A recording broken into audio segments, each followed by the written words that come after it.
You say you're looking for love. You scroll, you wait, you hope. Maybe you write it in your journal. Maybe you whisper it late at night when the silence gets heavy. I just want to be loved. But if you're honest, really honest, it's not love you want. It's something more specific, more aching. You want to be chosen. You want someone to look at you, not just glance, but see. To see everything, your fears, your edges, your quiet moments, and say, yes, I choose you. Out of everyone, I choose you. This is the part we rarely admit, because it sounds needy, because it sounds small, but it's not small, it's primal. To be chosen is to feel real, is to feel worthy, not because you said so, not because you did something amazing, but because someone else looked at you and decided you were enough. And that hunger, it's not romantic, it's not poetic, it's ancient. It lives in the body like an old memory. It started somewhere long before dating apps and heartbreaks. It started when you were small, when you learned that being lovable was conditional. That to be wanted, you had to smile a certain way, be agreeable, achieve, behave, perform. And so you did. You performed, over and over, until one day the performance became your personality. Now, as an adult, you say you're looking for love, but what you're really looking for is rescue. You want someone to finally give you what you never received. Evidence that you matter. Proof that you're enough. Not because you did something, just because you exist. And that's where the confusion begins. Because this need to be chosen can look a lot like love, but it isn't. It feels urgent, intoxicating, full of butterflies and longing. But it's not connection, it's survival. It's the nervous system gripping the idea that if someone picks you, the ache inside will go quiet. And maybe, for a while, it does. When someone likes you, when they text back, when they say all the right things. For a moment, the silence goes still. But it always returns. And when it does, you're back to chasing. Not love, but a feeling, a moment. That fleeting sense of being wanted, because without it, the emptiness gets louder. The shame returns. That quiet, unbearable question rises again. Why am I still not enough? You might think this is about love, but it's not. It's about self-abandonment. It's about that scared, unseen version of you that still believes your worth depends on someone else's eyes, lighting up when they see you. And until you face that part, until you meet that old hunger with honesty, you will keep mistaking validation for love and performance for connection. And worst of all, you'll keep calling that ache romance. You'll keep calling that fear intimacy. But it's not. It's a loop, a trap, a memory disguised as desire. This is where it begins. Not with a relationship, not with someone new, but with truth. There's a truth most people never say out loud, because saying it would break the illusion they've built their entire emotional lives around. But here it is. We don't fall in love with people. We fall in love with what they represent, the way they reflect something back to us, the way they quiet the chaos inside even for a moment. And for many of us, the person we're searching for isn't a partner. It's a mirror. Someone to reflect back what we can't yet hold for ourselves. Worth, safety, enoughness. You say you're looking for love, but look closer.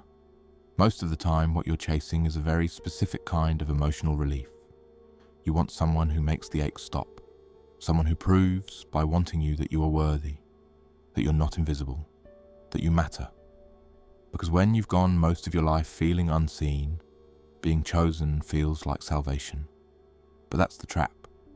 Because the moment your sense of self depends on being chosen, your entire emotional world becomes hostage to other people's attention.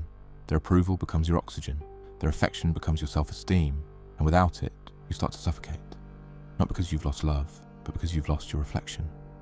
This is why rejection feels like death. Why ghosting sends you spiraling. Why silence from someone you wanted to impress keeps you up at night. It's not about them, it never was. It's about what they represented. The hope that maybe this time someone would stay. That maybe this time you wouldn't have to work so hard to be picked. When you're caught in this pattern, love becomes less about intimacy and more about auditioning. You begin to shape yourself based on what you think will get you chosen. You suppress your needs. You shrink your truth. You overgive. You perform. And every compliment, every text, every breadcrumb of attention becomes currency. Temporary relief from the deeper fear that without someone's gaze, you disappear. But the cost of being chosen while abandoning yourself is brutal. Because even when they pick you, it doesn't land. You don't feel secure. You feel anxious. You wait for it to go away. You expect them to leave, to change, to see through you. And so you cling harder. You try to manage the outcome. You obsess over how you're perceived. You try to control their perception so you can feel safe in your skin. But no one can hold that weight forever. Eventually, it cracks. The connection breaks. And when it does, you tell yourself the same story. I wasn't enough. Not realizing the real problem was never whether they chose you. It was that you never chose yourself. And this is where most people stay stuck, confusing love with relief, confusing attention with healing, confusing being wanted with being whole. But this is also the moment something powerful can begin, because once you see the trap, you can stop walking into it. You can stop asking someone else to do what only you can do. Meet the pain, hold it gently, and finally learn how to be seen without needing someone else's eyes to do it for you. Carl Jung once said, "We do not see others as they are, we see them as we are." And nowhere is that more true than in love. We think we're falling for someone real, someone outside of us, someone new. But what we're actually falling for is our own projection. The traits we disowned in ourselves, the tenderness we buried, the worth we never claimed, the parts of us we lost in childhood now wearing someone else's face. This is why love feels so intoxicating, because in that moment you aren't just meeting another person, you're meeting the version of you that you forgot existed, the one you wish you could be, the one you hope is still in there somewhere. You fall in love with how they see you, because they're seeing a version of you that feels impossible to access alone. But projections don't last. Eventually, they fade, and when they do, the illusion breaks, and with it, the relationship. Gabor Maté would call this dynamic a trauma response disguised as romance. He writes that when emotional needs go unmet in childhood, we don't stop needing. We just get better at pretending. We develop strategies to feel safe.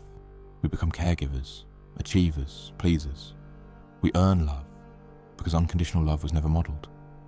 So now as adults, we keep reenacting the same script. If I'm good enough, maybe they'll stay. But that script doesn't produce love. It produces anxiety. It produces performance. And underneath it all, it reinforces a single quiet belief. I am not worthy as I am. Erich Fromm saw this trap decades ago. In The Art of Loving, he made a devastating observation. Most people do not seek to love. They seek to be loved. Not because they're selfish, but because they're scared. Because being loved feels like proof of worth.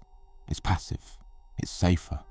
It lets you believe that your value is dependent on how someone else treats you, so you never have to face the terrifying question of whether you believe it for yourself. This is why being chosen feels like salvation.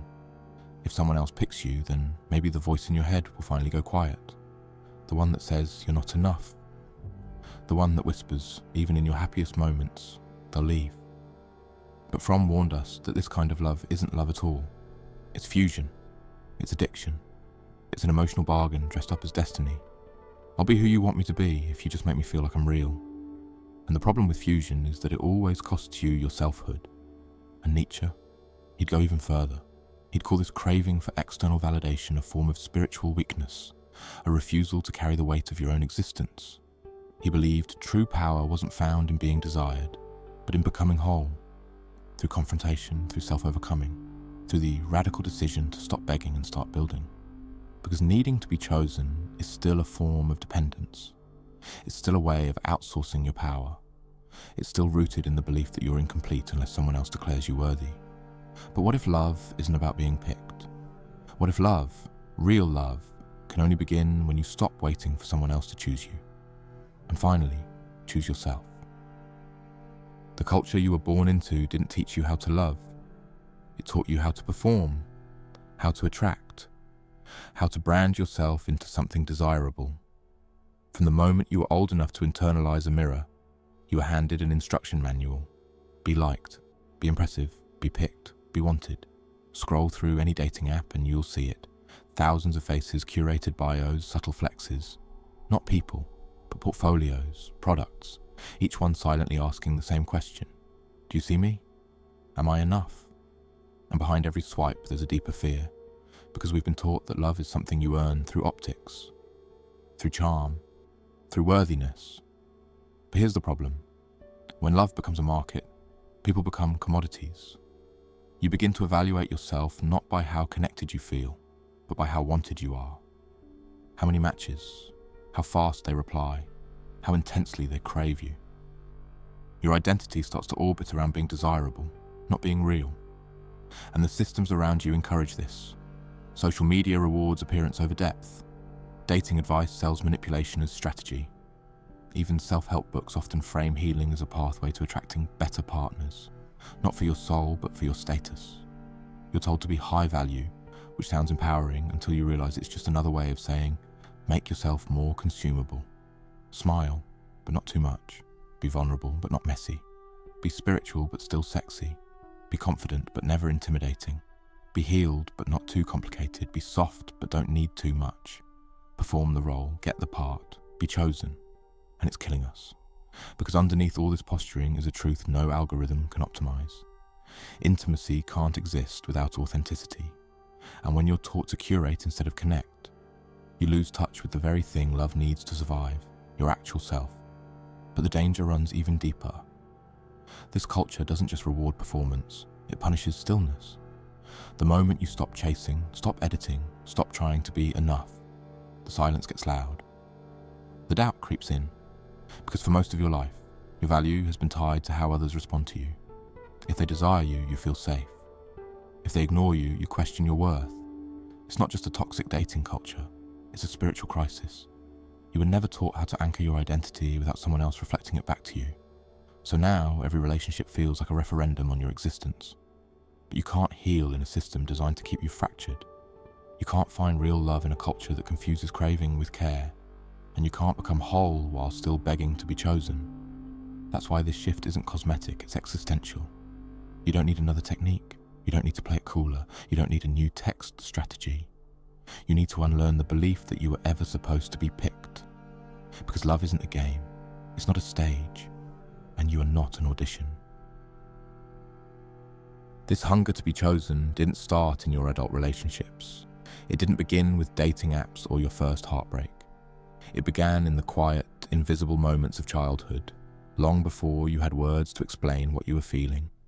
It began when the people who were supposed to reflect your worth back to you didn't, or couldn't, or only did so when you behaved a certain way.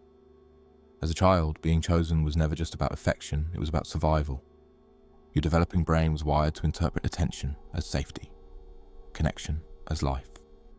When a caregiver looked into your eyes with love, your nervous system learned to regulate. When they were emotionally attuned, you began to form a sense of self, not just cognitively but biologically. You began to believe, I exist, I matter, I'm safe.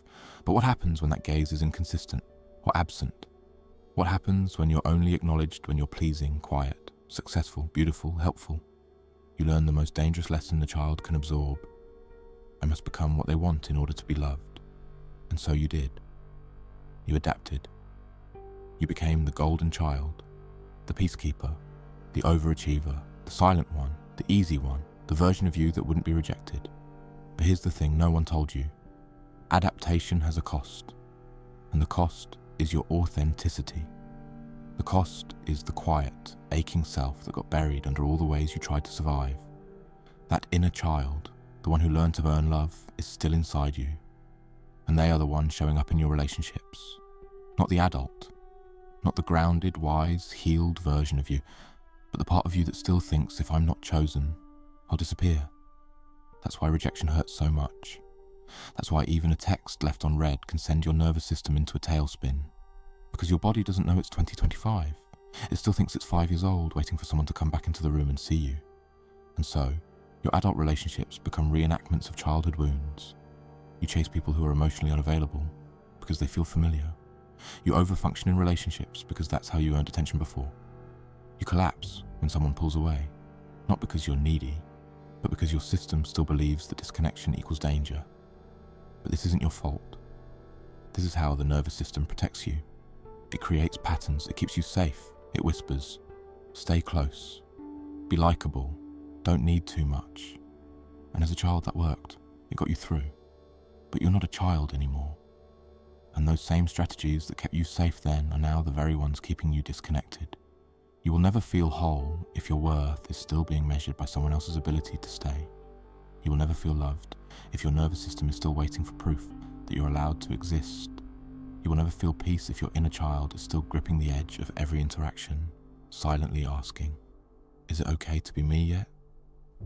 That's why this isn't just about healing your heart. It's about rewiring your relationship with yourself, with your body, with your past. Because love isn't supposed to feel like survival. It's supposed to feel like coming home. And that home has to begin inside you. This is why your relationships feel like emotional whiplash. Why things start intensely and fall apart without warning. Why even the ones that should feel good end up leaving you hollow. Because you're not just looking for connection, you're looking for repair. You're hoping that if someone loves you hard enough, consistently enough, unconditionally enough, they'll finally rewrite the story that's been echoing in your chest since before you could speak. But no one can rewrite that story for you. And the truth is hard to hold. You've built your identity around being chosen, around being wanted, around being good enough in the eyes of someone else. And every time that doesn't happen, every time they drift, pull away, change their mind, it doesn't just hurt. It undoes you, because their absence confirms your worst fear, that without their validation, you're not real. That's the cost of chasing worth through love. It turns every relationship into a gamble. It makes every silence feel like punishment, every delay feel like betrayal, every unmet expectation feel like rejection. And the worst part, you blame yourself for it. You think you're too sensitive, too dramatic, too clingy. You internalize their avoidance as evidence that you're too much, or not enough, or both. So you shrink, you self-abandon, you water yourself down just to be digestible, and it works, for a little while. You get affection, you get approval, you get temporary safety, but you also get smaller, you get further from yourself. And every time you trade authenticity for acceptance, your soul keeps the score. You know this cycle, you've lived it, the high of being noticed, the anxiety of holding on, the collapse when it ends, the silence that follows, louder than anything. And then the search begins again, not for love, but for another chance to finally feel chosen. But no matter how many times someone picks you, the emptiness returns. Because what you're starving for isn't someone else's affirmation, it's your own. And until you give it, until you stop outsourcing your sense of worth, nothing they say will be enough. No amount of desire will make you feel whole. No relationship will fill the space you've abandoned inside yourself. You don't need to be chosen again. You need to remember that you were never supposed to go unseen in the first place. This isn't about blame. It's about breaking the pattern, about finally telling that younger part of you, you're allowed to stop performing now. You're allowed to exist, even when no one is watching. Because love that requires your disappearance isn't love. It's self-erasure with a prettier name. There comes a moment, usually quiet, often painful, when you realize the pattern isn't going to save you. That no amount of being chosen will ever make you feel chosen if you haven't chosen yourself. And that's where real love begins. Not the kind you chase, not the kind you curate, but the kind that emerges when you finally decide, I don't need to be picked to matter. This is the shift that changes everything, because when you stop living for someone else's approval, you start living from your own alignment. You stop auditioning and start arriving. You begin to say the things you mean, even when they're messy. You take up space, even when it's uncomfortable. You let people see you, fully, honestly, not because you're trying to get something, but because you finally stop trying to be someone you're not. And something beautiful happens when you do. The right people don't just choose you, they recognize you. Because when you no longer need to be chosen, you no longer attract those who only love you for what you give them. You start drawing in people who meet you where you actually are, people who don't flinch when you're raw, who don't punish your truth, who don't disappear when you stop performing. But to get there, you have to give up the fantasy that love will save you, that someone else will finally erase your shame, that if you just find the right person, you'll never feel lonely again. You won't. Even in the healthiest relationship, there will still be moments where you feel alone, where you doubt, where your wounds whisper lies. But here's the difference. When you've done the work of choosing yourself, you don't collapse into those moments. You move through them, with grace, with self-compassion, with clarity. You stop looking for someone to fix you. You stop collapsing every time affection fades. You stop begging for someone to stay just so you don't have to face the silence. Because you've made peace with the silence. And that silence is no longer empty. It's full of you, full of the parts you used to reject. The sensitivity, the softness, the fear, the power, the need, all of it reclaimed, all of it yours. This is not a return to perfection, it's a return to wholeness.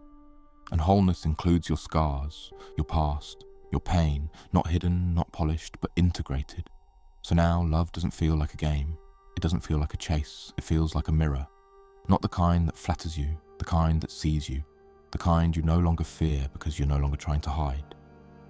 And the person standing in front of you, they're not your savior, they're your reflection, and they're here not to complete you, but to meet you, because you finally stopped waiting to be chosen. You chose yourself. If you've made it this far, it's not because this video entertained you. It's because something in your body recognized the truth. Maybe it was the silence, the loneliness you couldn't name, the ache that never left, the pattern that keeps repeating no matter how many times you tell yourself you've outgrown it. You don't need another strategy. You don't need to play harder to get. You don't need to figure out why they didn't choose you. What you need is to choose yourself. Not as an Instagram affirmation, not as a surface level performance of self-love, but in the quietest, most honest way, by stopping, by breathing, by telling the younger version of you who's still waiting to be picked that the waiting can end now. Because you are already enough. You've always been enough. And you never needed to be chosen to prove it. So here's the invitation. If this spoke to something inside you, if it cracked something open, even just a little, leave a comment below with the words, "I choose myself." Not for me, not for anyone else reading it, but for you. Let it be a moment you remember, a small rebellion against the years you spent trying to be what someone else could love. And if you know someone who's been caught in this same pattern, always bending, always hoping, always disappearing just to be wanted, send this to them. You might interrupt a cycle they didn't know they were trapped in. This is how healing begins. Not with someone choosing you, but with you finally remembering. You were never supposed to be picked. You were always meant to belong to yourself.